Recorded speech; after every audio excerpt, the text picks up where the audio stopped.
Hello, everyone. Welcome to the News Browse News broadcast. Officials in St-Jérôme, Quebec, located northwest of Montreal, have taken proactive measures due to rapidly rising water levels. The city has closed the Viau Bridge to traffic and initiated the distribution of over 2,300 sandbags to residents. This emergency response comes as St-Jérôme, along with several other municipalities across Quebec, prepares for potential flooding exacerbated by the ongoing spring thaw and persistent rainfall. The Canadian press reports that Environment Canada has indicated parts of southern Quebec have already received up to 40 millimeters of rain since the beginning of the week, with an additional 10-15 millimeters expected today and 15-30 millimeter forecasted between Saturday and Sunday. Elisabeth Emma from the St-Jérôme Mayor's office confirmed the efforts to mitigate the impact of the Rivière du Nord's anticipated continued rise.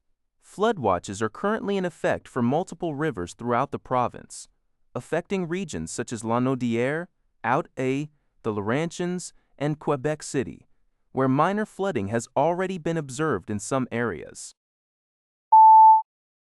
Global News reports that officials in St-Jérôme, Quebec, a city northwest of Montreal, have taken precautionary measures due to rising water levels. The Viau Bridge over the Rivière du Nord was closed to traffic on Wednesday night, and more than 2,300 sandbags have been distributed to residents.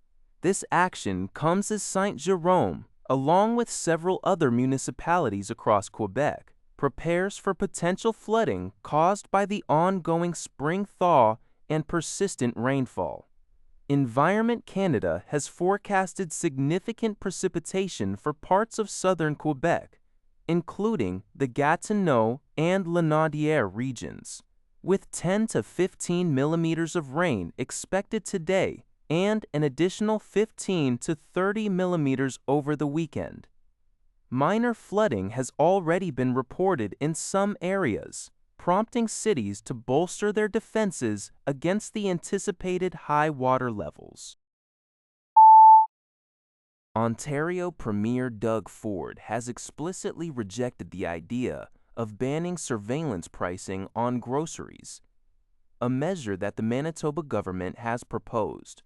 Speaking today, Ford asserted his belief in a free market capitalist society. Surveillance pricing refers to the practice where personal data is used by corporations to increase prices for consumers, as observed in a U.S. investigation where online shoppers using a third-party platform were charged varying prices for the same item at the same time. Ford stated that while he opposes collusion and would tear them to shreds if such practices were found, he prefers to let the market dictate food prices. He also criticized the City of Toronto's proposed pilot project to open 4 city-run grocery stores, calling it the craziest idea he has ever heard. Ford attributed the currently high grocery prices primarily to rising gas prices. This news comes from Global News via the Canadian press. According to the Canadian press, Fatih Birol, executive director of the International Energy Agency, issued a stark warning on Thursday, April 16, 2026, stating that Europe has approximately 6 weeks or so of jet fuel supplies remaining. This critical shortage is a direct result of oil supplies being blocked by the ongoing Iran war, specifically through the vital Strait of Hormuz. Birol cautioned that if the strait is not reopened soon, flight cancellations across Europe could become a reality. He described the situation as the largest energy crisis we have ever faced, predicting severe global economic repercussions, including soaring gasoline, natural gas, and electricity prices.